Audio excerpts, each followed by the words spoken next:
Good evening. If you could please take your seats. My name is Matt Abbott, and I am the Director of Government and Diplomatic Programs here at the Chicago Council on Global Affairs. Thank you all for joining us this evening. And thank you to our members in attendance today. Your support is critical to our work. If you are not a member, please consider joining. We have a wide range of levels from which you can choose. The Council is an independent and nonpartisan platform. Views expressed by individuals we host are their own and do not represent institutional positions or views of the Council. Please silence your phones, but not your voices. This event is on the record, we are live streaming, and we welcome your social media engagement.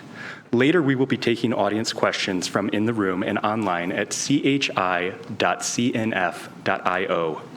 I would also like to thank our partners for this event, the Institute for the Study of War, the GPD Charitable Trust, and the American Enterprise Institute's Critical Threats Project.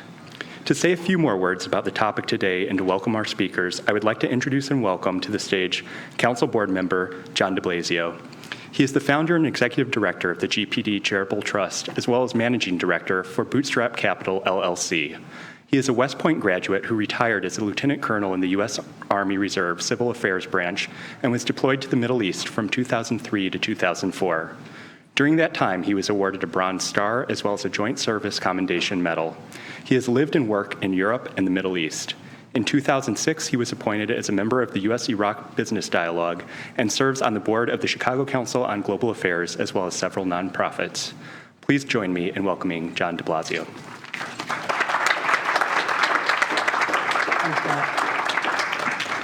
Well, thank you. I'm not sure how many people were here when Ambassador Jim Jeffrey came here 4 years ago. Anybody? Did anybody come to that event? You did? Yeah. So I 4 years ago, I introduced Ambassador Jeffrey, and we talked about the future of the Levant. I think it may have been 5. And that was 2 years into the war in Syria and before the rise of ISIS and so forth. And now, 4 years later, we have a panel here to talk about the demise of ISIS and what comes next. And I think it's important to look back a bit to see why it arose, again, from the ashes of al-Qaeda. And this panel here today, I have worked with both the Institute for Study of War and AEI as a contributor or grantee of our foundation, and importantly, their Critical Threats Project, which is a collaboration of these two organizations. And because I think what they are doing is groundbreaking research on why people fight, why people go from extremism to Salafi jihadism. And I think that's a great question for our policymakers now is how do we end the conflict in the Levant, in Iraq and Syria in a way which doesn't create further instances of ISIS or al-Qaeda 2.0. So I am delighted to welcome this evening's panel to share their insights. This so-called ISIS Caliphate may have lost swaths of territory, but the founding reasons for its creation continue to exist and will echo on. Our speakers today are Jennifer Cafarella. Jennifer is one of the, I've met Jennifer several times. She is the interesting thing is Fred and Kim will get the big billing, but Jennifer and Katie, as Fred said earlier today, are the A players on the team. These are two of the best analysts that you'll ever hear, whether you're talking to somebody in DIA, CIA, about what's happening in the region. So Jennifer Cafarella is the Director of Intelligence Planning at ISW. She's a former senior analyst and has written extensively on ISIS in both Syria and Iraq. Katie Zimmerman, next to her, is a research fellow and a research manager for the Critical Threats Program at AEI, American Enterprise Institute. She's a senior analyst on al-Qaeda and has testified before Congress on multiple occasions about threats to the U.S. national security interests from al-Qaeda and its affiliates. Fred and Kim Kagan a couple, both in life and in this collaboration. Fred is a resident scholar and director of the Critical Threats Project at the American Enterprise Institute. He served in Kabul, Afghanistan as part of General Stanley McChrystal's Strategic Assessment Team, was awarded the Distinguished Public Service Award for his volunteer service in Afghanistan. Kimberly Kagan is the founder and president of the Institute for the Study of War. She worked in Kabul for the commanders of the ISAF, International Security Assistance Force, and was also recognized as a volunteer with the Distinguished Public Service Award. The event is moderated by Cecile Shea. Cecile is a non-resident senior fellow here at the Chicago Council. Cecile has served as a U.S. diplomat for over 2 decades and is the president of Wakaru Communications and is a special advisor to the Council's next-gen programs. Ladies and gentlemen, please join me in welcoming our speakers and moderator. Thank you. Well, thank you very much, John, and good evening to all of you. I think we'll just dive right in. I'm going to ask each of you, by way of opening, to give us about 3 minutes describing what the situation is on the ground in the Middle East right now, particularly as it pertains to non-state actors. I know we're going to be focusing on Sunni groups, but if you want to also mention some of the Shia groups, go right ahead also. So we'll start with you, Kim, if that's okay. Thank you. I'd be delighted. The problems that we see in the Middle East, the reasons why we see the resurgence of al-Qaeda and ISIS stem from the really terrible governing conditions and political conditions in places such as Iraq, Syria, Afghanistan, Yemen, and indeed in many places around the world. One of the differences between 2018 and the time before the Arab Spring is that we have actually had many states fail. Whether we are looking at Iraq or Syria or Yemen or Libya, whether we're looking at the boisterous threat inside of Egypt, we are looking at weak states, Mali, another. And those are the conditions on which terror groups like ISIS and al-Qaeda prey and feed. And I'll let my co-panelists discuss why that is. Thank you very much. Fred? So I will also let our experts talk about ISIS and al-Qaeda, and I will talk briefly about another set of non-state actors that are very important in explaining the problems that we're having, which are the Iranian proxy groups that are operating in Syria, in Iraq, and elsewhere. This is a huge problem, and it is one of the things that is creating an extremely propitious environment for Salafi jihadi recruitment across the region. The Islamic Republic of Iran is a fascinating thing. And I derive endless enjoyment academically from studying it, less enjoyment from contemplating its activities on the ground. It imagines itself to be a pan-Islamist vanguard that is not sectarian. It really does. That's why it's the Islamic Revolutionary Guards Corps, not the Iranian Revolutionary Guards Corps. But it is actually sectarian in all of its actions.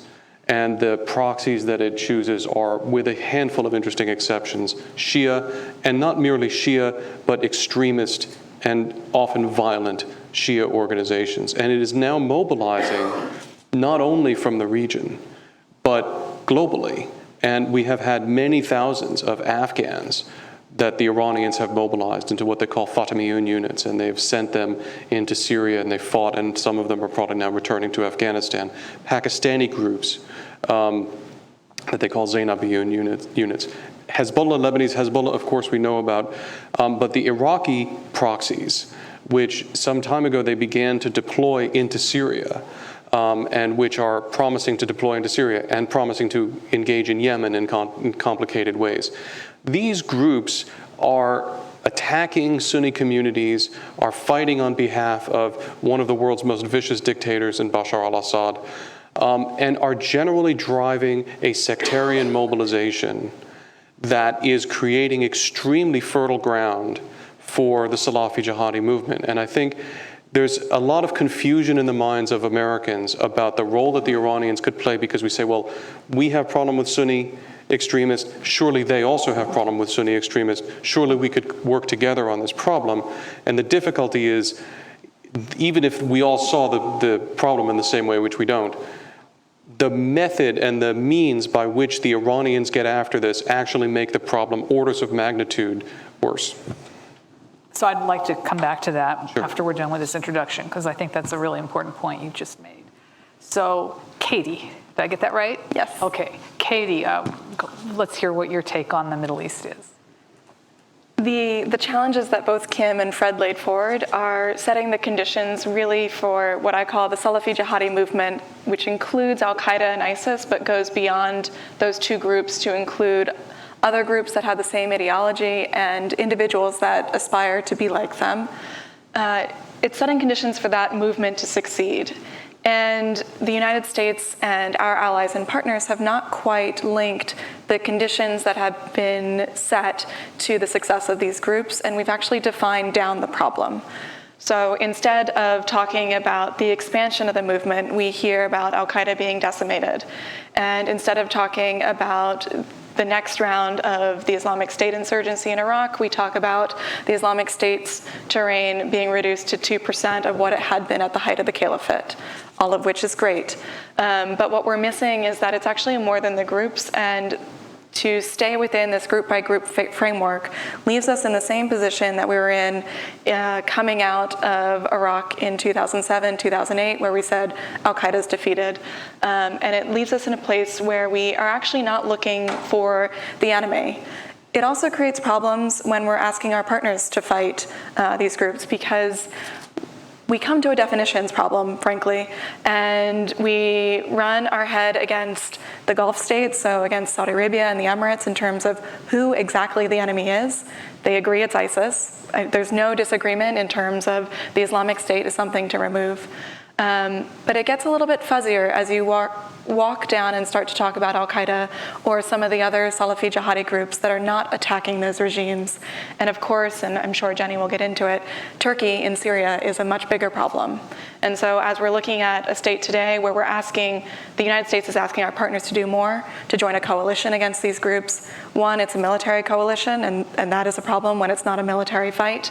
And two, we don't agree, in fact, who the enemy is. And so we've come down to the lowest common denominator, which is the Islamic State.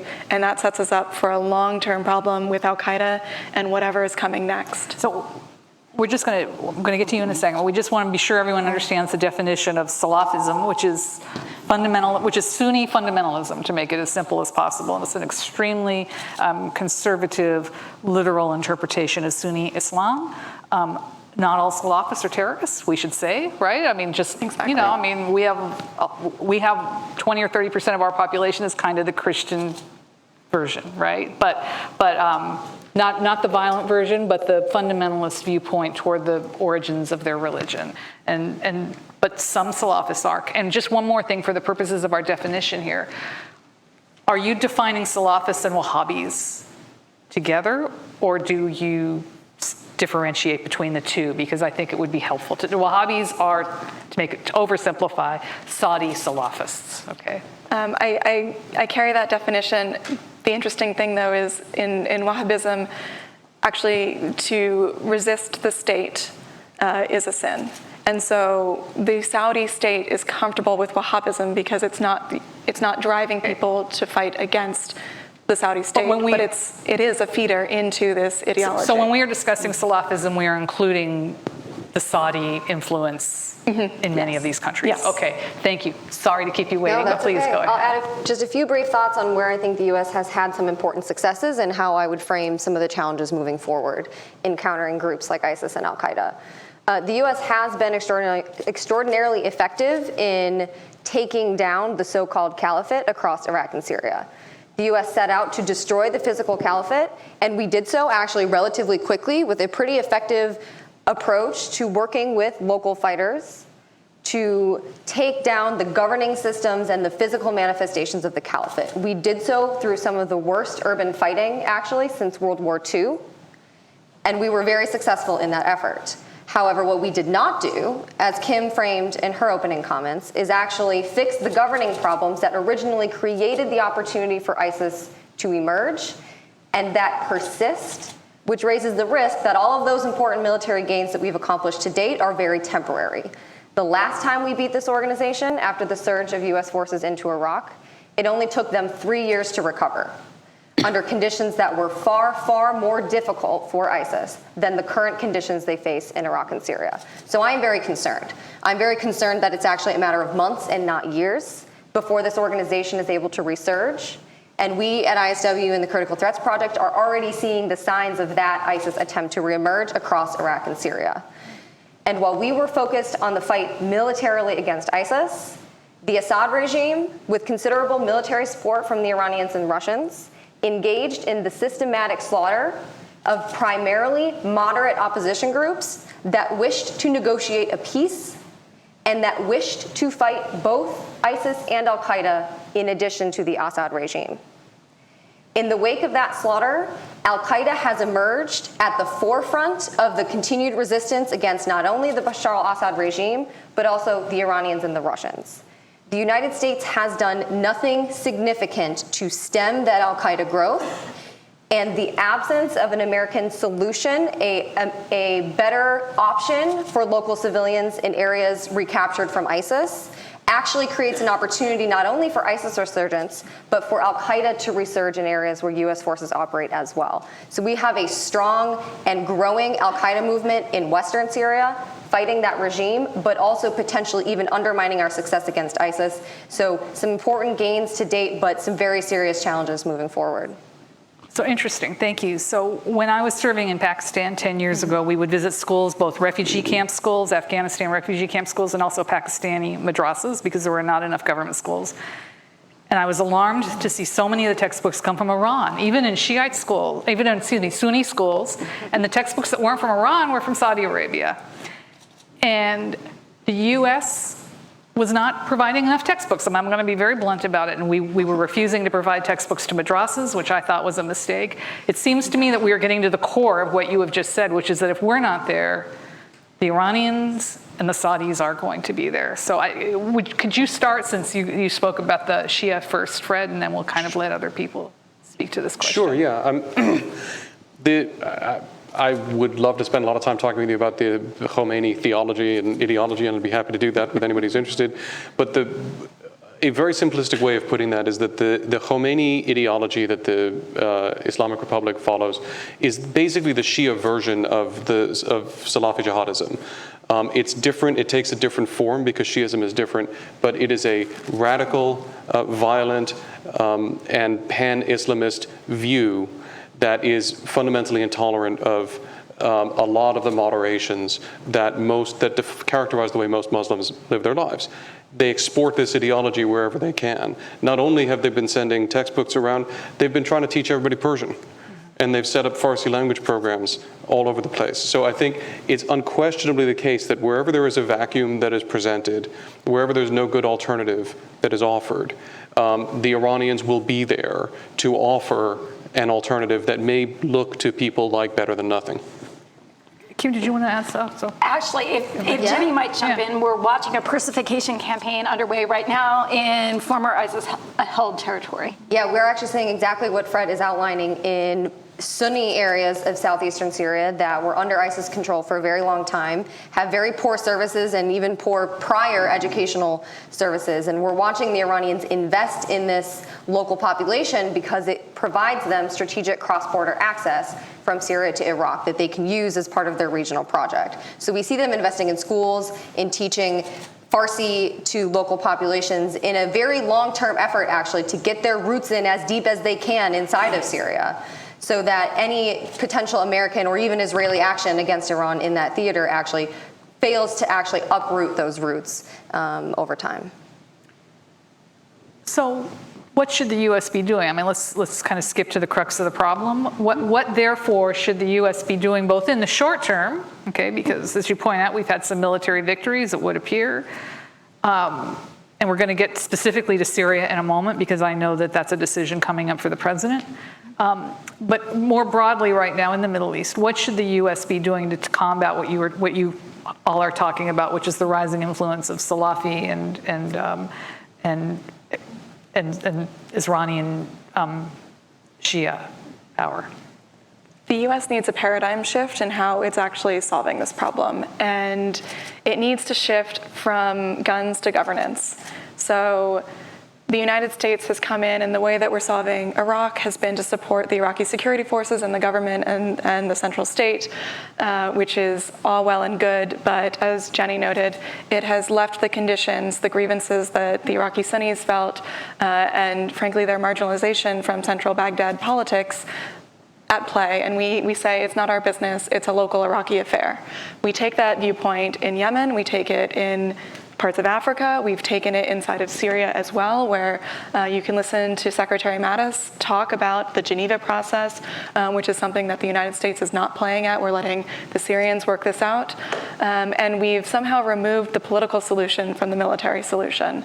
So this is not actually talking about the United States delivering a way of life or a massive state enterprise to the Middle East or Africa or South Asia.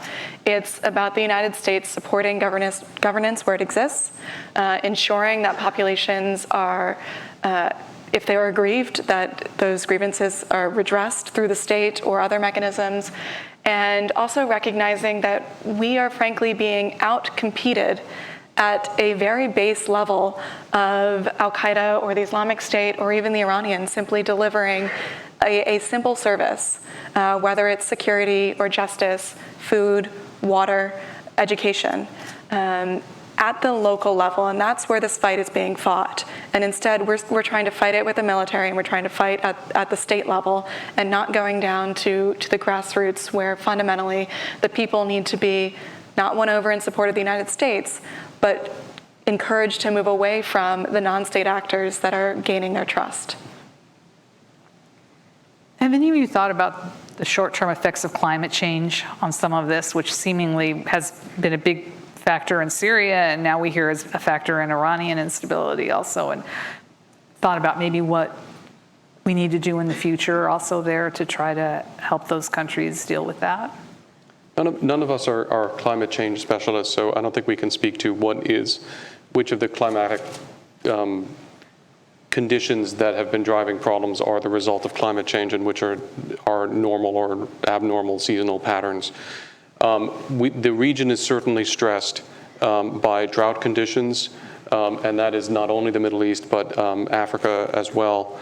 And whenever you have those kinds of conditions, it stresses all of the governance structures, and it can push people into a basic survival mode that breaks down all kinds of structures and creates vacuums.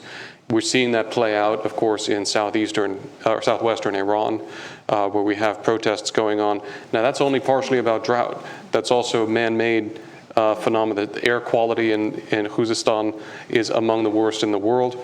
And the problem with water provision there is not drought, but bad provision of water. And of course, in Basra, in Iraq, similarly, the problem is not lack of water, the problem is lack of potable water.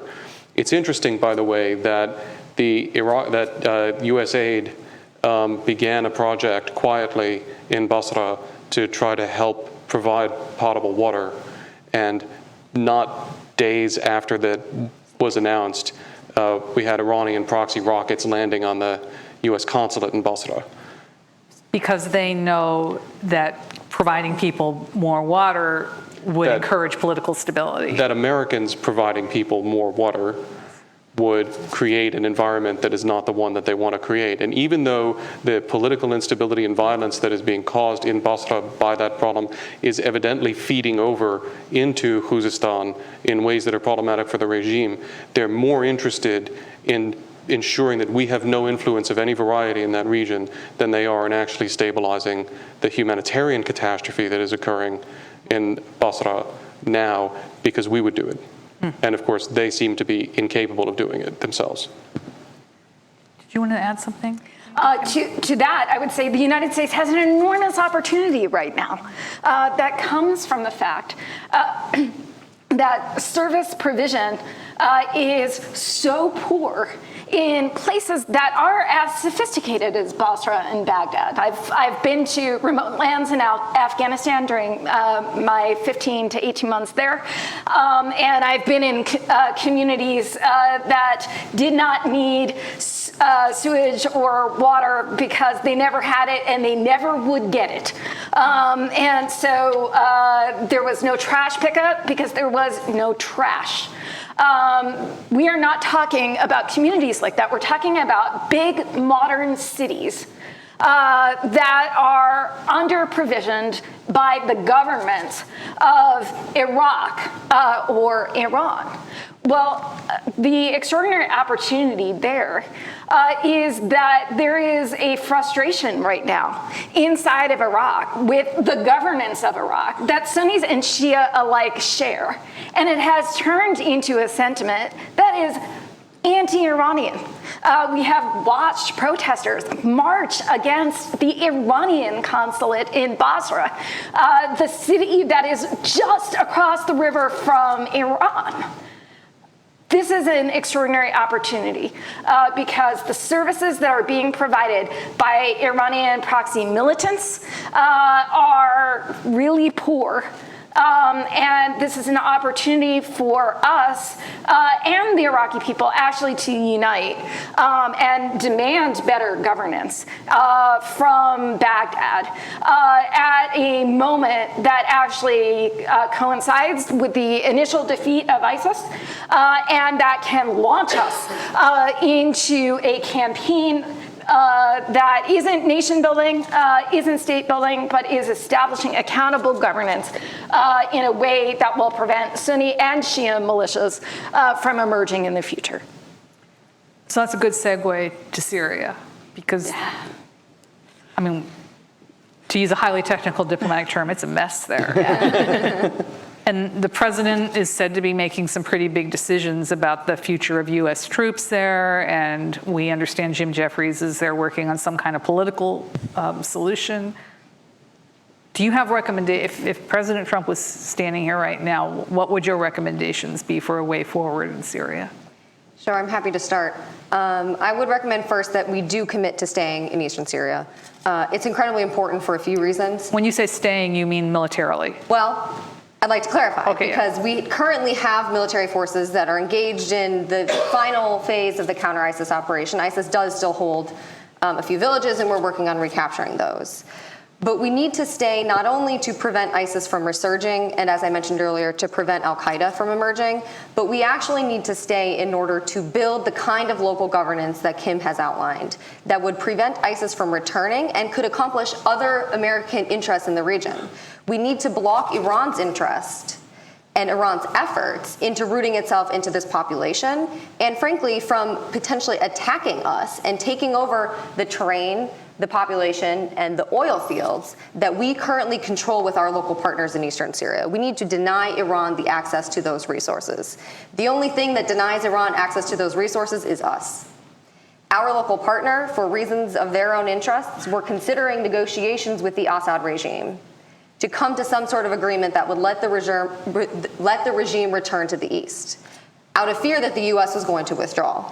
We've managed to block that, but it's going to take a commitment not only of our American military forces to stay, but some kind of investment in the local recovery of these communities. I think we have an opportunity there, and that condition would actually enable us to return to the international negotiations. Those negotiations right now, in my view, are not in America's interest to support, in part because the whole premise of a negotiated settlement inside of Syria was to end the civil war between Assad and those that dared to rise up and oppose him. Assad has slaughtered or forced the surrender of the moderate opposition groups that were even willing to negotiate with him. There is no negotiation. And that presumes that he was even willing to negotiate in the first place. He doesn't think he's fighting a civil war. So there is no negotiated settlement right now that actually reconciles Syrian communities. Now, there absolutely is a role for diplomacy. That's important. The U.S. does, among other things, as Katie alluded to earlier, need to realign with Turkey, our NATO ally, who is currently on opposite sides of the situation in Syria with us, over a dispute about our local partner, which we can get into if anybody's interested, but in ways that actually preclude NATO from aligning against, oh, by the way, Russia, which is building a permanent air and naval base on the Eastern Mediterranean and signing deals for 50-year-long contracts to continue to use those bases. So I think we have to decide to stay, and then we have to decide what our first interests are, right? Which of these problems are we going to tackle first? If it can't be a negotiated settlement of the war, We need to define our goals in ways that are actually achievable, and I would submit that realigning with Turkey would be a very, very, very big accomplishment and something that I know Ambassador Jeffrey is pursuing very actively, and I think that's a good step. But what's the end game? I mean, so Sure. what is the end game? I mean, if we're going to leave 3,000, 6,000, whatever troops there, and we're going to put a USAID presence in, I mean, what do we want to have there in 5 years? So I do still think it's a negotiated settlement because that's in our interest. With Assad running the country again? Well, a negotiated settlement means both sides actually need to make concessions so that the country can heal. Now, again, I don't know if Assad is ever willing to make concessions, but there is nobody to negotiate with him right now. We need to restore that, and we can't. We're sitting on a third of the country. We have the ability, actually, to breathe life back into opposition groups. Turkey is supporting some acceptable opposition groups. Turkey's doing so in a way right now that we can't tolerate. But there is a lot of potential here, and we need to set the conditions that allow us to return to the prospects of a negotiated settlement that ends the war and reconciles these communities back together. So Jenny's vision, if I'm understanding it, is a Syria with less bloodshed moving towards some kind of negotiated settlement, which might or might not leave Assad in power 5 years from now. It doesn't leave Assad in power. No. I mean, Okay. I think this is, look, I don't want anyone to imagine that simply having Assad leave would solve the problem. It would not. There is a larger problem here. There is an all-white regime that is behind Assad that is now sort of thoroughly penetrated by Iranian forces and Russians secondarily, and it's not even clear to me that that regime in fact, I don't think we assess that regime could continue to survive without what the Iranians and the Russians are doing for it.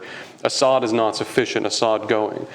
But I want to make a plea on humanitarian grounds here for not being uber what is called realist. I don't actually think that it's realism. But there is a air quotes realist argument out there that says, look, we should just deal with Assad because he'll get this back under control and it was okay before and it can be okay again. First of all, how do you think we got here? We got here because Assad was who he was, and the strongman approach, as Katie has argued eloquently and Jenny has argued eloquently, is what got us the Arab Spring and is what got us the rise of ISIS and so forth. So let's not imagine that that was a good place to be.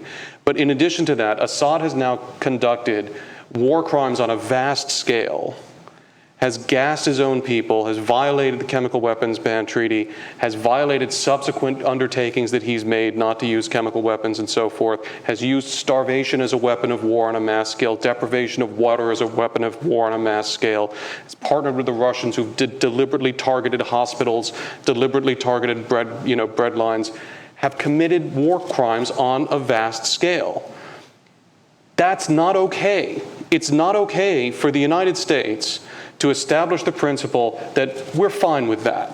At the end of the day, in a pragmatic way, we'll make an argument to ourselves about how that's fine, and it'll be okay. Because what you've done if you do that is you have legitimized all of those techniques. As long as you can persuade the Americans that it's okay, that it's in their interest in some way. I have to say, this needs to be a bright, shining line. At a certain point, you have to say, somebody who uses chemical weapons against his own people, it's not okay for that guy to be in power when all the dust is settled.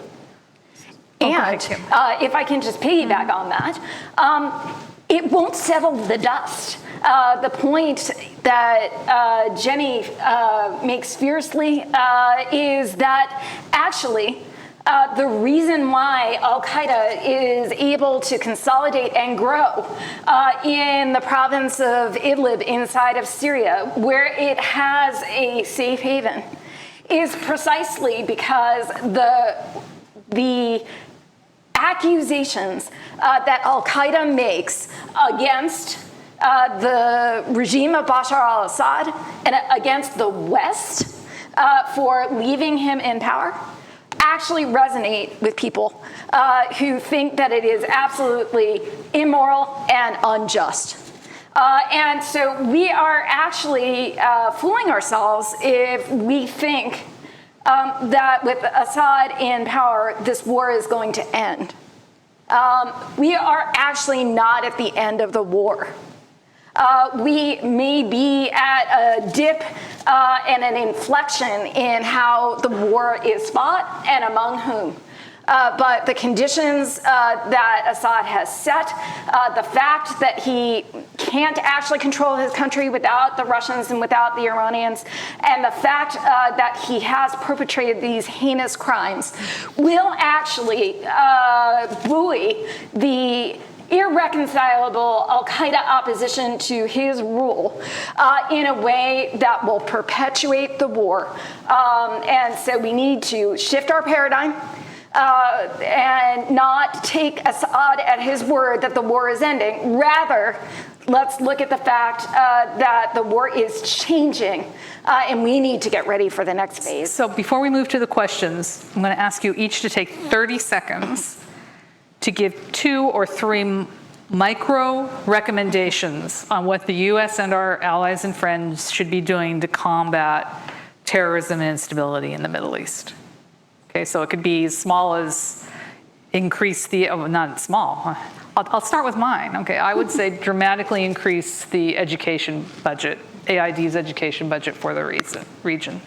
Probably the water budget too, given what we're seeing in some of those places. So, Kim. First and foremost, humanitarian aid and services are things that we can provide, but they're also things that terrorists control. Let's deprive them of control of the delivery of aid by providing aid ourselves or through another mechanism. Secondly, very importantly, the United States actually needs to remain in places such as Iraq and Afghanistan. The difference between 0 American soldiers, which also, by the way, means no American diplomats, and 1 American soldier and other American diplomats is actually an infinite difference. The truth is the United States absolutely must be physically present in order to understand the threats that are arising in any given location, and in order even to use the diplomatic means at its disposal to try to redress the grievances that are giving rise to these threats. Thank you. Fred, concisely. I would invest more in the State Department, in USAID, across the board. This is a resource we have never had adequately for all of the time that we've been engaged in these struggles. It's incredibly valuable. I would reorient a lot of what aid does. I think there are a lot of people in aid who have a lot of great ideas about where to take it, but none of that matters if they're not allowed to go anywhere, if there aren't enough of them, and if they don't have the resources to operate with. We're still fighting the Cold War in USAID, which is only on a tiny scale compared to what we did in the Cold War. So I would resource that and get some transformation going there. Thank you. I think I would echo the sentiment to unleash our diplomats and have them actually engage with sub-state actors. It's a problem that the state, in many of these cases, is the problem, and that is the mechanism through which we're understanding the issues on the ground. And I think the second place is to accept risk of failure in terms of our programming, which is incredibly hard to get across to Congress as they're looking at dollars spent and the success that we have. But there are a lot of good ideas out there, and the way that programming works means that they need to be able to say that it's been successful. And in not all cases are we going to have success, but the only way to find a new way of programming is to try different options. Thank you. And the only way we're going to talk to people is also talk to bad guys, which right now you get in trouble for doing. So that's a corollary to your first point. Yes. Sure. I would just add one more practical step, which is indirect but important, I think, which is that the Russians are campaigning on behalf of Assad for reconstruction funds from the European states, which the Russians are claiming Assad will actually use to rebuild the country that he has destroyed.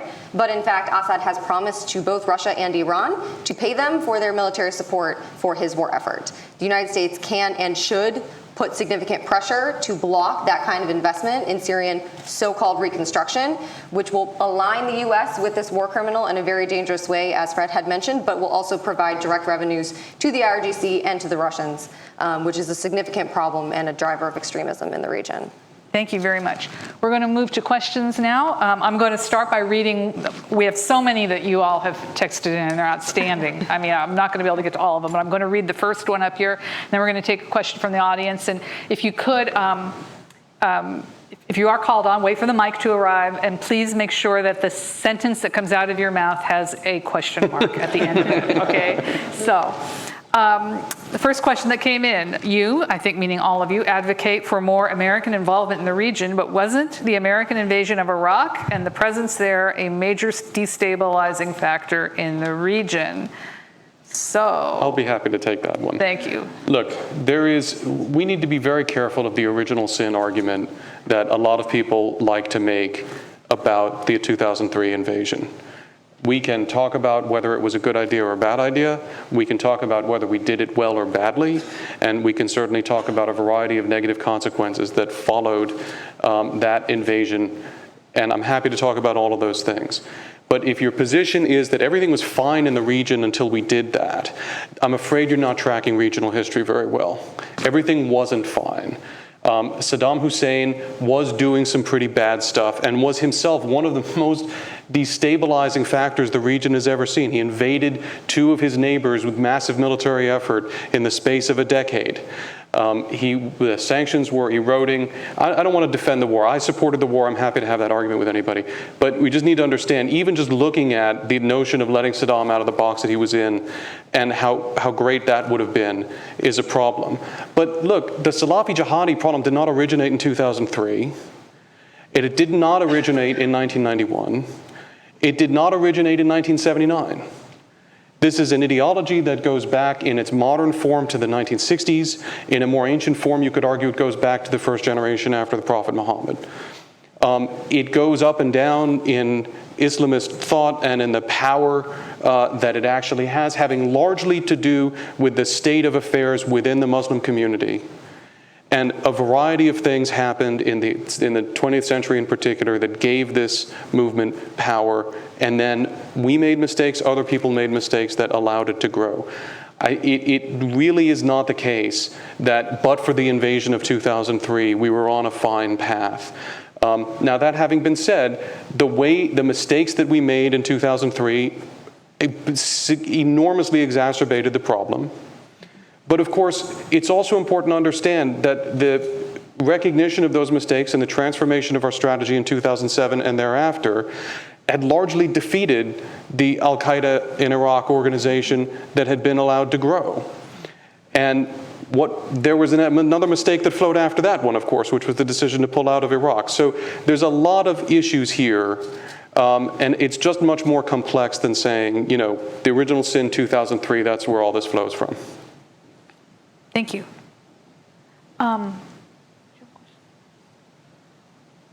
Professor Bob Pape, the head of CPOST, the Center for the Study of Terrorism at University of Chicago. So we'll let him ask a question.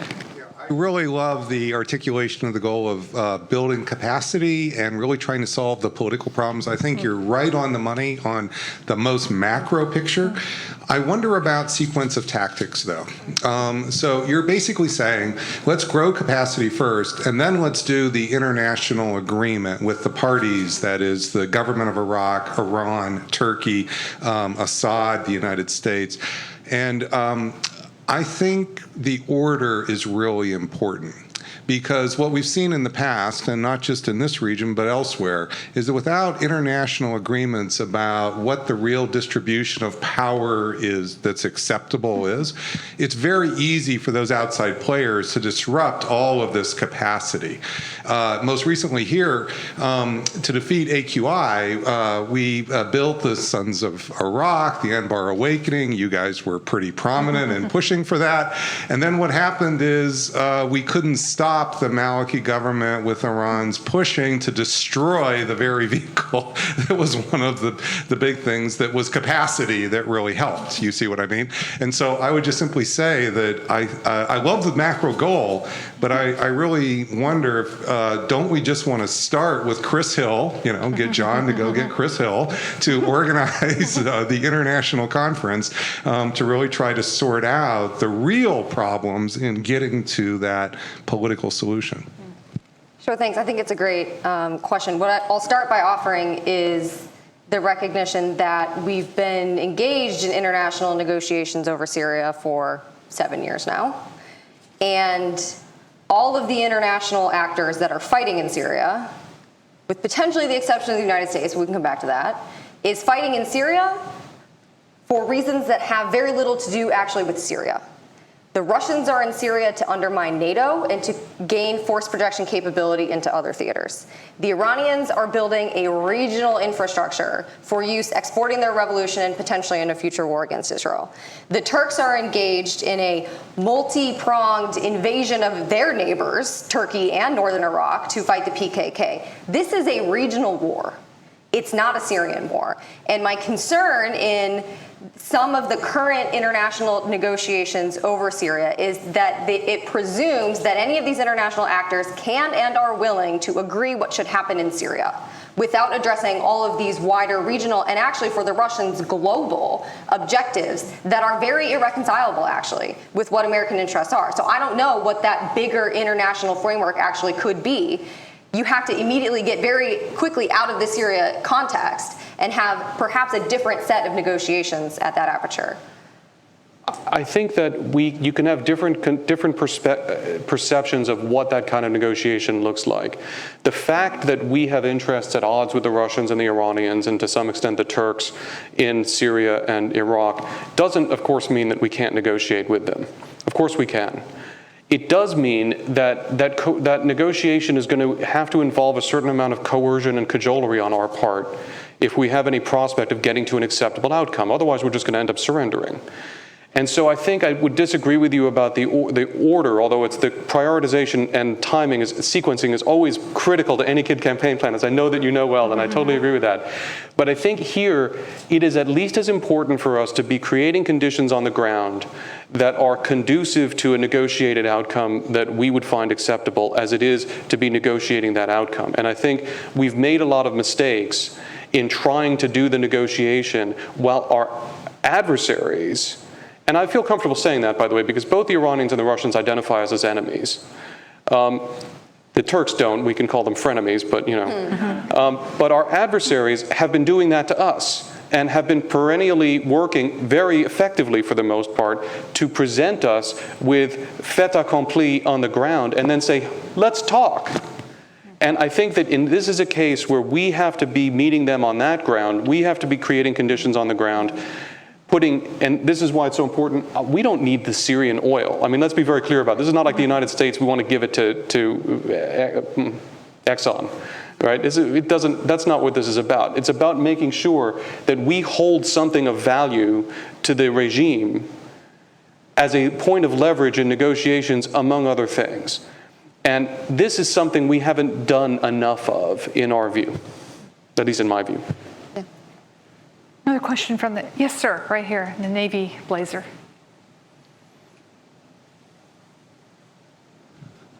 A lot of what you seem to be advocating here sounds a lot like nation building. And I think it's pretty clear that the American people no longer are very enthusiastic about that. I think that's clear from the last two presidential administrations, both of which have tried to limit our role there. Nation building would be expensive in this region for all the reasons you suggested, the historical lack of good governance, but made even worse by the fact that the Russians and the Iranians are there opposing us. How can we ever apply enough resources to solve this problem in the way you're suggesting? Good question, important question. No, yeah. Go ahead. Look, first of all, we're not actually advocating nation building in the way in which it has traditionally been understood. What people usually mean by that is massive programs that are very, very expensive, as you say, to go in and create basic infrastructure and economic this and that and alleviate poverty and starvation and all of that. And I know that a lot of what we've been saying sounds like we're advocating having USAID go in and do all of that kind of stuff. That's actually not primarily what we're focused on, because the truth is that the biggest problems in terms of governance in these areas are not primarily economic problems like that, or even access to resources, physical resources in that way. We've identified some opportunities where for a few $100 million, which is, I know it sounds like a lot of money, in the grand scheme of the US national security budget, it's a rounding error, opportunities to go in and make a disproportionate impact on a situation in Basra, say, by providing potable water. That's the exception from the standpoint of what we are thinking about, not the rule. We're talking about governance building. We're talking about how do we help local leaders, local government structures, especially where they're different, come to provide the kinds of goods that are of most urgent need to most of these populations, which are peace of some variety, safety of some variety, justice, or at least dispute resolution of some variety. And we tend to underestimate how important that is. This is something we saw in Afghanistan all the time. Cause of violence. Two communities can't agree on where to build a school. Okay, but they have no one to submit the dispute to. There's no impartial body that can adjudicate it. So what happens? Either the school never gets built and then everyone's angry about that, or somebody builds it on the wrong place and then people start raiding each other and then that escalates. Dispute resolution is so essential for human communities, most Americans can't even imagine what it's like not to have it. That's not an expensive proposition. It's an intellectually difficult proposition. It's a very difficult diplomatic undertaking. It does require having people on the ground, which is expensive in a secondary way, but it's not this kind of vast reconstruction, like Marshall Plan kind of reconstruction program. And I think, so we're really trying to redefine what the non-military kind of engagement is that's most requisite. But I want to just make a last observation about your first point. Americans can decide what kind of war they want to fight, what kind of war they don't want to fight. They can decide what kinds of undertakings they want to do and what kinds of undertakings they don't want to do. We have every right to do that. But at the end of the day, the world is what it is. And you're in the war you're in. And so we need to be very square with ourselves that it may well be, we assess that it is, that if we decide that we don't feel like doing this stuff, we're going to lose this war. And we're going to probably lose the next one, and that's going to have the following real consequences for us. And I think we've become much too comfortable as a nation just saying, well, we don't want to do that kind of thing. And so we're not gonna, so don't come to me with that kind of recommendation. And what we're going to do is say, okay, that's fine, but then this is the consequence. And I think as long as we have a national conversation and we say, okay, well, we're prepared to accept that consequence because we don't want to do this, that's an honest discourse. But if we just say, well, we're not going to do that, that's a problem. So there's an excellent question here at the end, which I will paraphrase, and it takes us back to your opening statement, Fred, and a lot of what we're talking about here. The question is, the outward-facing documents that advertised this session talked about Salafism, and we're talking a lot about Iran. You made the excellent point early on that if you're a Sunni who's really not interested in politics or extremist religion, and all of a sudden the Iranians show up and are messing around in your community, you may all of a sudden be pushed towards Salafism just because of your pride. And the reverse, I'm sure, can be true also, right? If you are a Shia and you aren't really that interested in Iran, if you're a Shia in southern Iraq who is not terribly, enthralled with Iran, and the Salafists are gaining power, you're going to find some Iranians pretty quick to look out for your interests. And so how then do we deal with that extra bit of complication throughout the region when you have these two groups playing off of each other for hearts and minds? And whoever wrote this question, it was an excellent question. I hope you don't mind that I paraphrased it. Thank you. And thank you. Yeah, I would just add quickly that you should find the dampeners, which we've continued to allow in Syria to vanish first from the battlefield. So the first way is to give a third option to people that are looking at two different extremist organizations fighting for them. They need a different path. That existed in Syria at one time. We didn't support it. The war has continued to get more global the longer we've let this go, and it will continue to get more global. The same is true in Iraq. Nationalist Iraqis need an advocate. Their government is not suiting their needs. They've risen up in order to demand better. The government isn't providing better. We have an opportunity to support that, and I think we absolutely should, because it will dampen the trend in both directions. There's a lot of belief out there that, Sunni and Shia have been fighting each other for millennia, and that's just the way that it is, and so this is normal. And what I want to tell you is there's absolutely nothing normal about the scope and scale of sectarian warfare in the Middle East right now.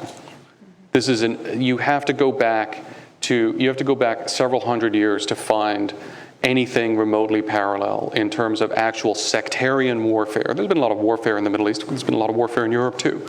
But in terms of Sunni Shia sectarian warfare, this is absolutely not normal.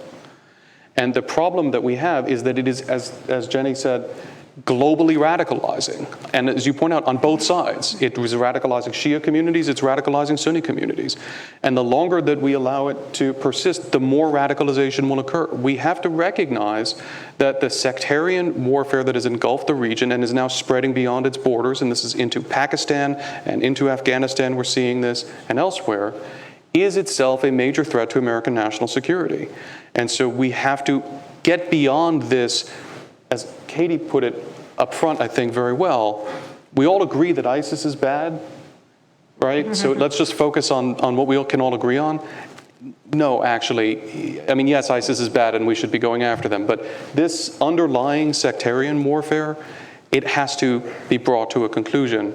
We're obviously not going to bring it to a conclusion, but we need to make it a major goal of ours to create conditions in which, as Jenny says, it can be dampened, and then those who are fueling it can be defeated or deterred, and we can restore peace. So I would be remiss, we only have 3 minutes, so I hope someone will give me a very quick answer. How do we do this and maintain our relationship with Saudi Arabia? So I think that Saudi Arabia is working to address this issue under Mohammed bin Salman's reforms. We've seen him pushing out and pushing back against the clerics, and much to the chagrin of all the academics that said the clerics were another pillar in Saudi Arabia. They've been weakened, and Saudi Arabia has not yet collapsed.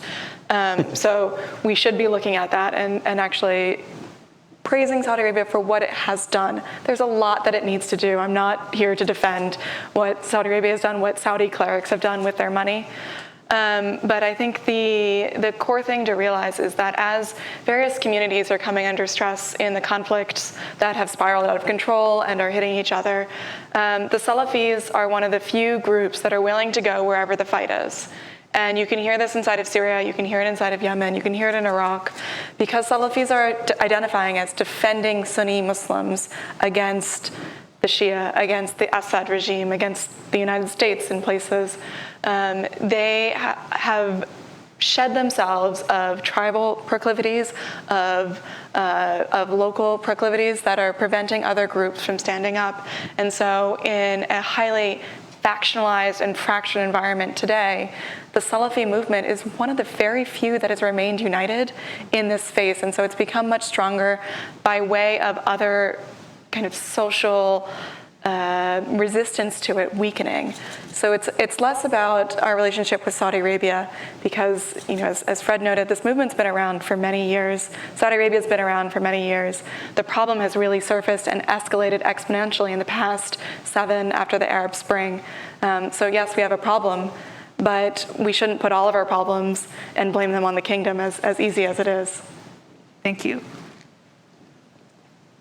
I'm correct, this was a 6:30 close, right? Thank you very much. Just didn't want to cheat you out of any time. Well, this has been fascinating. I think we could have gone for another hour. Thank you very much for coming out to Chicago and speaking with all of us today. I think that we can hang around for a few more minutes and say hello.